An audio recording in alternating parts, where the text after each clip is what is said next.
Wonderful. So my name is Jackie Palkovitz. I am the Fire and Life Safety Educator for the Manhattan Fire Protection District. And I'm excited today that I get the opportunity to present to you on fire safety for older adults, but Fire Extinguisher Edition. So before we hop into fire extinguisher basics, I want to review some fire prevention tips with everyone here today. First, we're going to cover the importance of having working smoke detectors in your homes.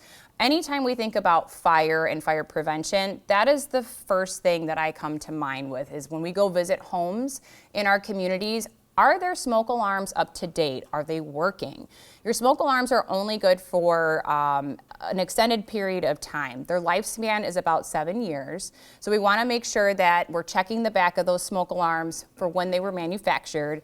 We want to make sure when we're replacing those batteries that you're writing the date that you replaced the batteries on. And you also want to see if they are hardwired, which means that they're connected into the ceiling, or if they're battery operated only. Nowadays, with the modern houses that we have with new construction, most of them are interconnected or hardwired. So if you ever have questions about those, just reach out to your local fire departments and we can give you some guidance on them. There is a new Illinois state law out there that has just been established over the last couple of years. We want to make sure when we're replacing our smoke alarms that we get the 10-year sealed battery alarms. Those are great because you don't have to change your smoke alarms, the batteries. You just test it, make sure it works once a month, and you're good to go. Along with that, we want to make sure that your smoke alarms are on every level of your home, and you obviously want to have CO detectors as well, especially in the kitchen area, in your sleeping quarters, and then in the basement would be good too. Kitchen safety. Kitchen safety is a really important one, especially with the amount of cooking accidents that we have in the United States on a daily basis. How many of you watch your grandchildren? How many of you have cats? Dogs? No pets? Wow, okay, all right. How many of you love to cook at home? Okay, a couple hands there, perfect. All right, thank you for giving me that. I appreciate it very much. So with our kitchens, we just want to make sure in the kitchen that we never leave anything that we're cooking unattended. Accidents happen often in the kitchen, and it's not on purpose. We get distracted with life. Our phone goes off, the doorbell rings, maybe we see something on the television and we just get distracted. Having a timer is always really great so we know when our food is done, and it just kind of keeps us on task. Also, when we're thinking about kitchen safety and cooking, making sure that we have lids for our pots is essential. And we'll dive into that when we talk about grease fires and how to properly put those out. As the colder months start to approach, many of us will use space heaters. Just a friendly reminder, your space heaters need space. They need approximately 3 feet from anything that can burn. We want to make sure that you do turn those off before leaving a room or going to sleep at night. And obviously we want to make sure that your furnaces are inspected annually by a professional if possible. Big thing with clutter and space heaters, if we have any kind of papers around them, clothing, if they're too close to drapes, we could potentially have a fire. I always recommend anything that you're purchasing, make sure that it is tested by UL. It's not purchased off of Amazon, and maybe it's coming from a place that we don't know if they have the same standards as we do with safety. Smoking hazards. So I'm hoping you all are not smokers in this group. But if we have a couple smokers in the group, we just want to be mindful of how we're disposing of our cigarette butts. We don't want to throw those in the mulch because we don't know if the mulch is dry, could it be combustible. Accidentally starting the side of our house on fire is a huge issue. Even in the Burkhart's parking lot, if you do go to throw out those cigarette butts, we ask that you go ahead and stomp on it. Make sure that it's completely squashed out so we don't accidentally end up with a brush fire. The other thing with smoking, if you are using oxygen, please, please, please don't smoke with oxygen. If you decide to go out for a cigarette break, make sure that you have taken your oxygen off, you've given it some time, because even that extra oxygen on your person can be flammable. If someone is smoking and they are on oxygen, that's a big issue. You can have essentially an explosion. And we don't want that on your person. And we'll go over stop, drop, and roll a little bit later on as well, and how to put that out if that were to happen in the vicinity that you're at. We always want to make sure that we have clear escape routes, making sure that our hallways are not cluttered, we know where our exits are, and we're avoiding any kind of tripping hazards. God forbid that you are in an emergency situation and there is a fire in the kitchen and you're trying to escape, but your exits are blocked by clutter, you're tripping or falling, or that excessive clutter could then also catch on fire. So we just want to make sure we're having good housekeeping. And then lastly, electrical safety. Just be sure to check those cords regularly. We don't want any fraying of the cords or damages.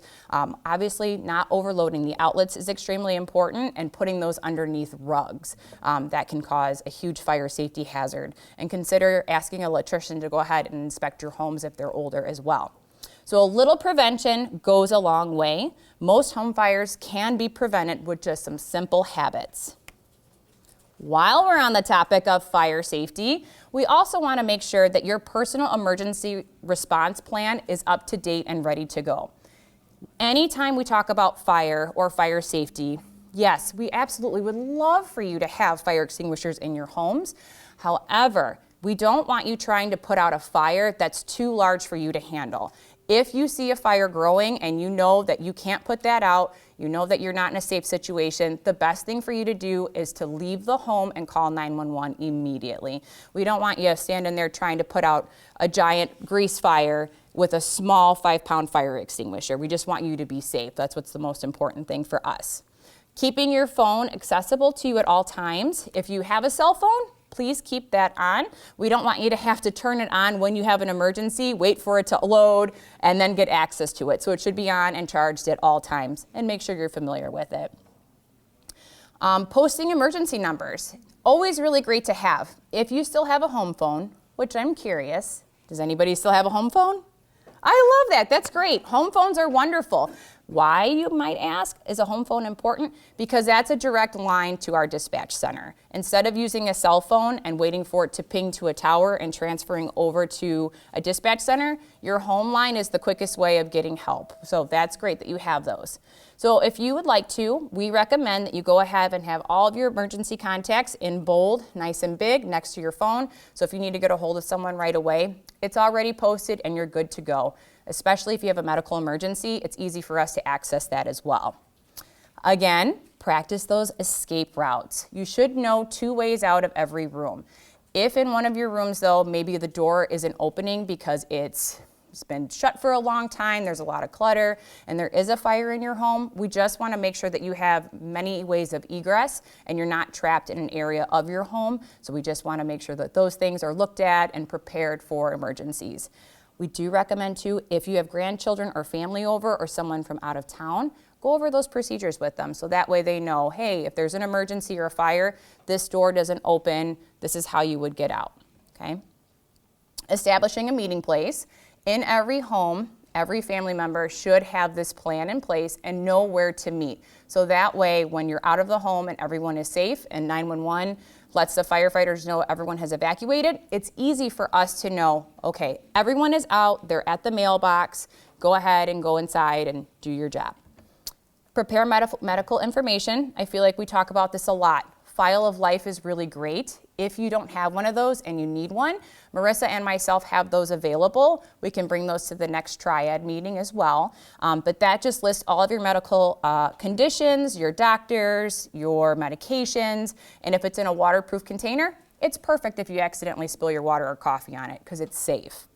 And then last but not least, share those plans with the ones you love so everyone knows and is prepared if an emergency happens. And our final safety tip, consider having a medical alert system or fall detection or emergency button. Many modern home systems have those in place already, but just having that extra way of getting help is important, because what if you're cooking in your kitchen and your clothes catch on fire and you're in a serious emergency? You can push that button, and same with falls prevention. If you can't get back up, it's just an easier way for us to get to you sooner. All right, now that we've gone over the emergency procedures and basic fire safety, let's go over what you came for. The basics of fire extinguishers. Fire extinguishers, they're very critical and they're a good safety device to have. So we're gonna go over those today, the different types that we have, And then we're also going to talk about where we want to have those located in our homes. And we want those to be easily accessible. Nothing worse than having it in the back of the cabinet and you're digging for it, and then you look over and there's a fire on your stovetop and you're trying to put that out. Okay? We want to make sure that they're accessible and ready to go. We want to make sure that you know when they expire and if they expire. Curious, and again, here I am. How many of you have extinguishers in your home? Oh, I like seeing that. Okay. Do you know if they expire or not? No? Okay. All right. See, we're going to learn a couple things today, which is really good. Again, we're going to talk about the limitations. Know your limitations. If the fire is too large, you can't handle it, call 911. If you have to use a fire extinguisher or think you even need to evacuate your home because of fire, call 911. We will be more than happy to come out and make sure everything is okay and that you're okay. And then, last but not least of the day, we are going to go over the technique called PASS. And at the end of the presentation, everyone's going to get an opportunity to put out a digital fire. Ooh, are you excited? All right, we're going to be firefighters together. I like that. So, understanding fire. Anybody recognize that person? Mrs. Doubtfire? I was this close to putting the video on the presentation, but I thought, I don't know if that's super appropriate. We want to make sure that we know how to minimize our fire hazards. We want to protect ourselves. And knowing how fire is caused is extremely important. We need oxygen plus fuel plus heat to create a fire, just like you see in the fire triangle here, or the tetrahedron. If you eliminate one of those things, the fire will go out, okay? And making sure that we're practicing good housekeeping is essential because we don't want to add fuel to that fire. And obviously, we want to learn and practice your emergency plan. Just like Mrs. Doubtfire, if you remember in the video, when her shirt caught on fire, she grabbed 2 pot lids and, well, she smothered the fire, okay? You got to do what you got to do, right? That's what's most important. However you get it done, you just get it done. So proper selection of fire extinguishers. Making sure we're using the right extinguisher is essential.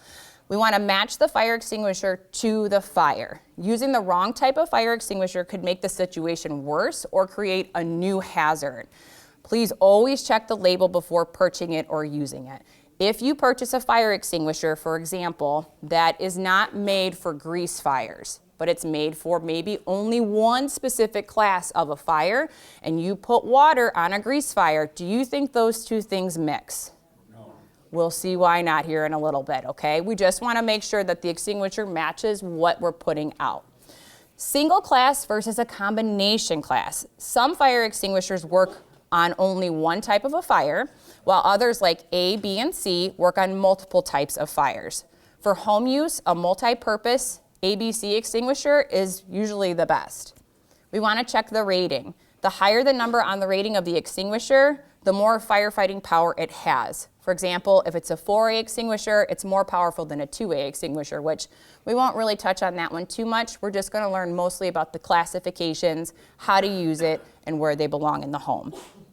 For anyone who is living independently, we do recommend that you get a smaller fire extinguisher that's about 5 to 10 pounds, and you can place those on each level of your home or in the garage. Okay. All right. One last thing that I want to add for the kitchen, we also want you to consider getting an additional fire extinguisher like a Class K if you can find those or purchase them, because they're specifically for cooking fires. So here are your fire classifications, and what's super nice about this is you can see the shapes and the colors that are associated with them. So a Class A fire extinguisher is for those ordinary combustibles. When you put those out, those will create an ash, okay? Like a paper ash when they burn. So that's for your paper, your wood, cloth, trash, plastics, or other solids that are not metal. Your Class B, those are your flammable or combustible liquids or gases, so good for like garages and kitchens. Gas, oil, petroleum, trays, oil-based paints, alcohols, flammable gases. Class C is for your electrical, so that's your energized electrical equipment or your plugins. Class D with the nice star, so shiny, that is for our metals, so that's magnesiums, titanium, lithium, and potassium. And then class K is for combustible cooking. So that's your grease and oil, vegetable oils, animal oils, or fats and cooking appliances. Strategically placing them in your home is important. Now, I will say in my house, I only have 2 fire extinguishers. One is underneath my kitchen cabinet. I made sure that I pushed all the other things away, so it is in the front, and then we have one in the garage as well. But if you feel that for your family, for your situation, you want to have more, here are some suggestions that we have. The kitchen, we would like it near an exit about 10 feet away from the stove. Make sure that it's easily visible, it's not directly above any cooking areas, and you can consider even putting it on your refrigerator if you'd like. I did a home safety visit the other day, and the homeowner had it next to her phone. So if she needed to call 911, it was right there and she could see it. It did have a bit of dust on it, and she had to blow it off to look at the gauge to make sure that it was working, but just super happy she didn't have to use it. So that was really good. Bedroom areas, if you would like to have those in your sleeping quarters, one on each floor, ideally in the hallway. Near the doorway for quick access is great. And then consider a smaller, lighter model for easily handling. Garage or the workshop, near the door, easily visible, away from potential fire hazards, and protected from extreme temperatures, which is something that we want to be mindful of as well. The basement, near the stairs for quick access, away from the furnace or the water heater. And then if the location is dark, if you're able to have some kind of glow-in-the-dark stickers or something that is reflective, so if the power goes out or you're just trying to find it in the dark, if a fire is happening, I'm sure you'll be able to see it. But I digress. You want to make sure that it's visible, okay? And then our installation tips for you. Mount those extinguishers at shoulder height, which is approximately 4 to 5 feet from the floor, just for easy access. If it's difficult, tabletop models are available to you as well. And have a family member or a handyman help with those installations. Again, it's better if they're up higher so you can see them and grab them versus looking down on the ground, trying to pick it up or find it. Easy access is what we want. The maintenance and inspection. Before we started, I heard a lot of conversation on, well, I don't know how old this thing is, and I'm not quite sure if I have to have it serviced or not, and those are great questions to have. So we have a couple things that we'll talk about, and at the end, if you have more questions, and if our fire marshal is still here, he and I would be happy to answer those for you. So monthly checks, just as if you're checking your smoke alarms, you should be pushing those buttons once a month. We would love for you to also check your fire extinguishers. Make sure that the pressure gauge is in the green zone, and I will walk over here and show you what I mean. So these are older fire extinguishers that were in the back of our station, and when we talk about the pressure gauge, there is a yellow little arrow there, and it's within the green. So we want it to stay within the green because it's pressurized still, and that's good. It's going to work.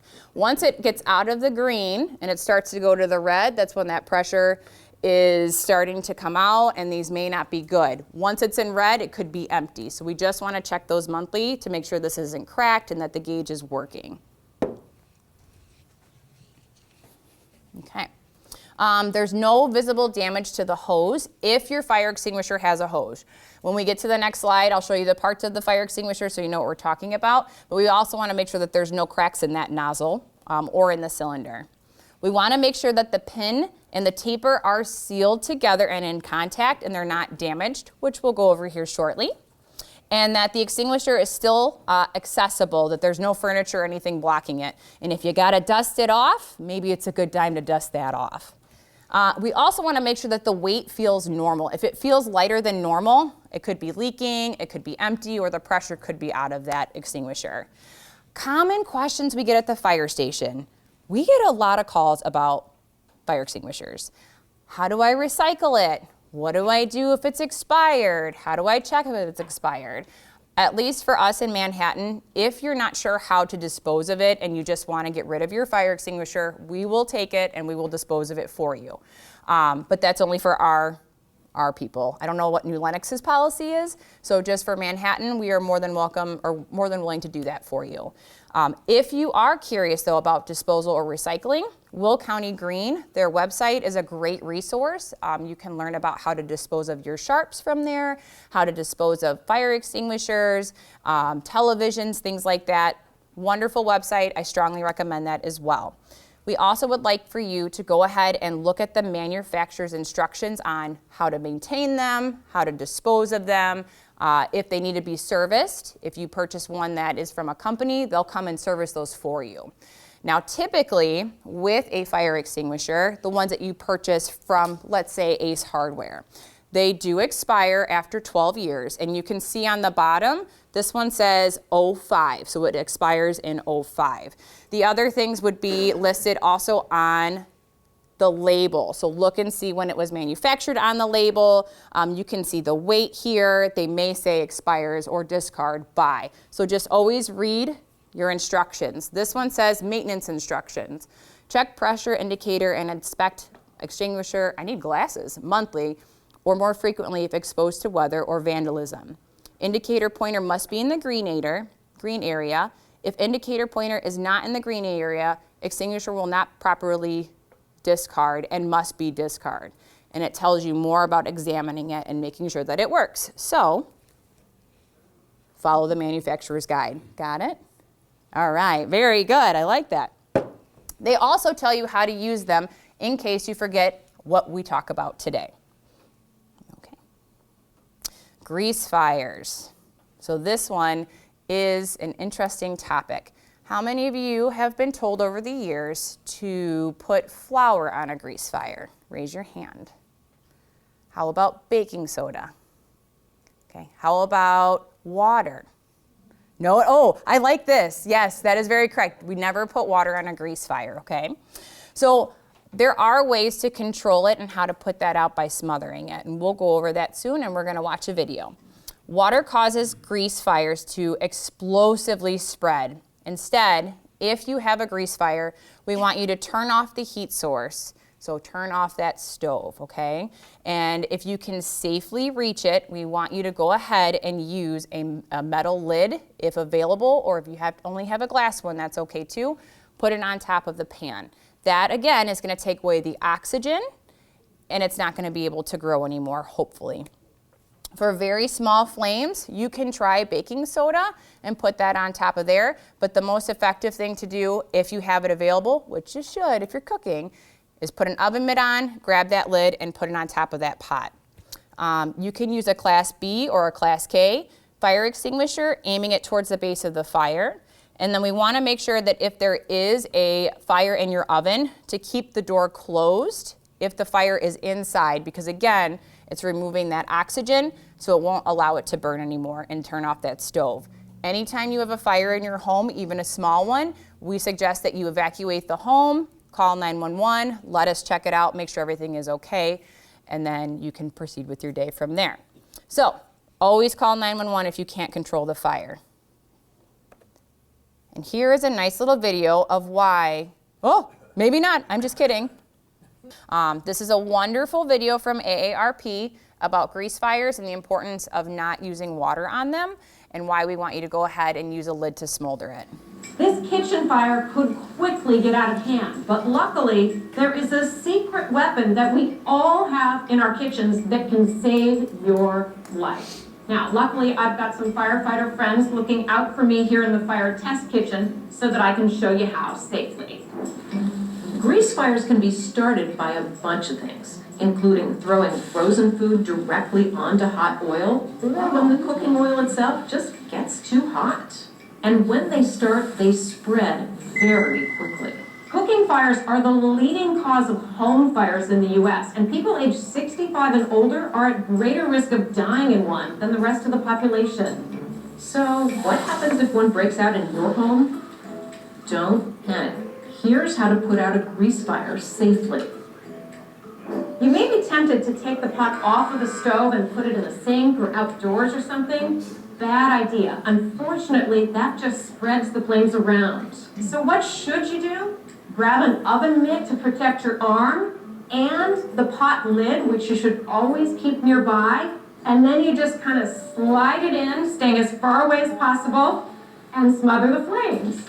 And I was a little nervous, but looks like it worked. Woohoo! Cutting off the oxygen supply is the best way to kill the flames. The key is to make sure the lid fully covers the pan and don't remove it until the pan has completely cooled down.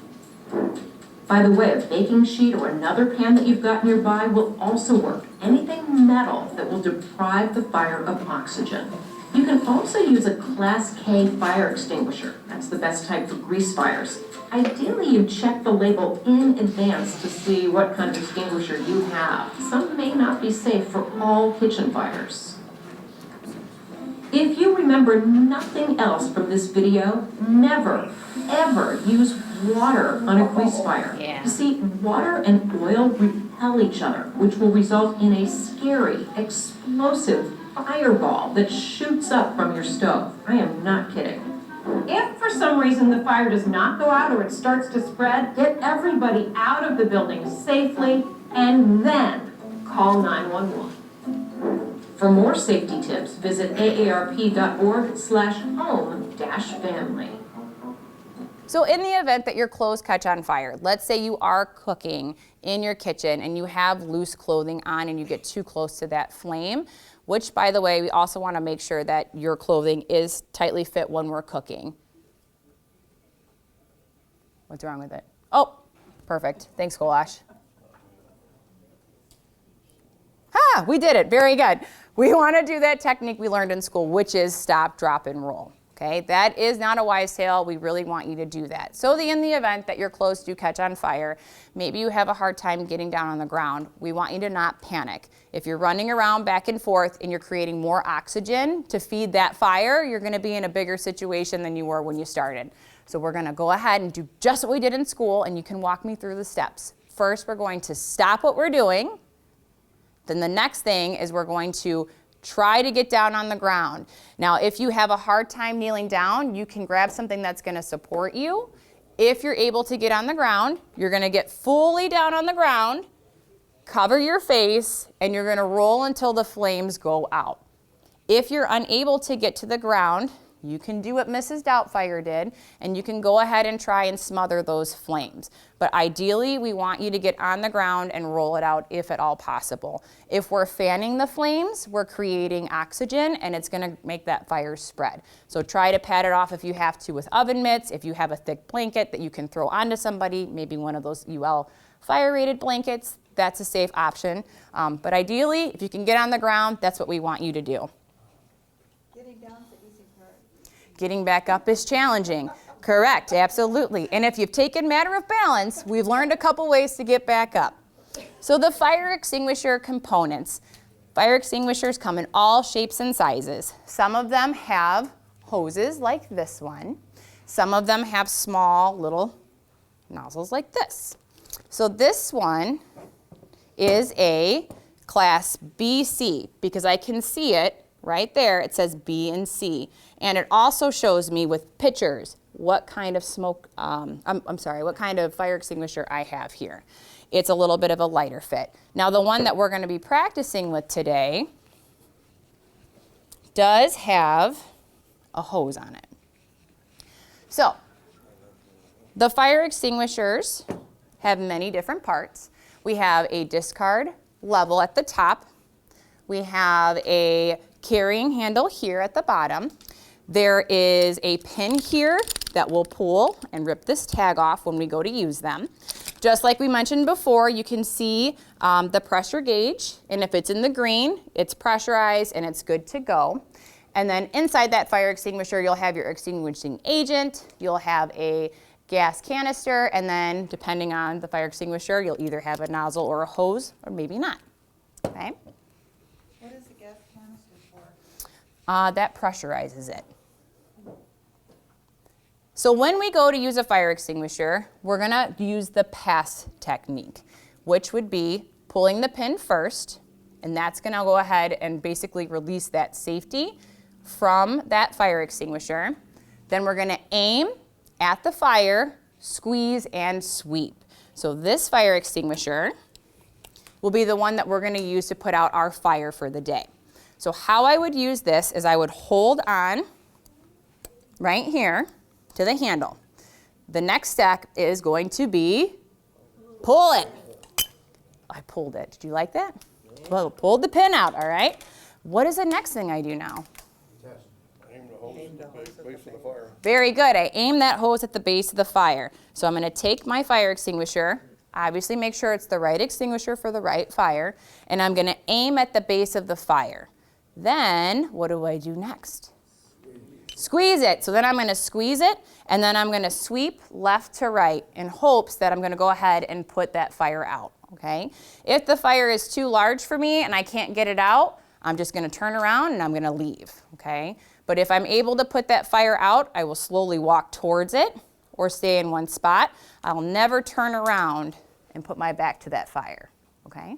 And you guys are going to practice here pretty soon. I hope you're excited. Now, a smaller extinguisher like this one, it doesn't have a hose. It just has this little nozzle there. So you would do the same thing. You're just going to pull it, squeeze the small. We're not going to use this one in here, though. We'll make quite the mess. I don't think the sheriffs would like me too much. And you're going to squeeze and just aim towards that base of the fire because we're going to try and remove the heat, fuel, oxygen, all the things by smothering it. Perfect. Okay. So again, here is a nice picture to just show you those actions that we're going to do. And then we're going to practice and ask questions. All right. Anybody eager and excited to try? We'll show you first, and then we can all go ahead and go through it. Has anyone ever had to use a fire extinguisher before? No? No? One? Okay, yeah. You have used one? Yeah. All right, quite a few times then. Perfect. So let's go ahead and get this set up. I'll move this over. We'll do a quick demonstration and then see if anyone is eager and excited to give it a try. Okay. When I was working, back when we could smoke, Mm-hmm. in the other room, the agents were smoking, and all of a sudden, they put their cigarette in the garbage can, so I went, fire! Oh, no. And what we call the dumbest agent, everybody else is like, ah! He picks up another garbage can, puts the other garbage can in it, and puts it out. Well, at least he smothered it, so it was good to go, which is perfect. Okay, so my digital fire. Ooh, here it is. It's so bright. Oh, no. My garbage can's on fire from the agent that was smoking. What do I do? Do we remember? What's the first thing I need to do to put this fire out? Okay, so I'm going to pull that pin. Pin is out. Now what do I do? Do I panic? Aim. Oh, yes. Okay, so then I got to aim for the fire. Do I aim up high? Okay, now what do I do? Squeeze. I need this. Okay, here we go. Ooh. Oh, I got to turn on the fire extinguisher too. Here we go. Ooh. Oh, that fire is rough. Woo. I hope we can get it out.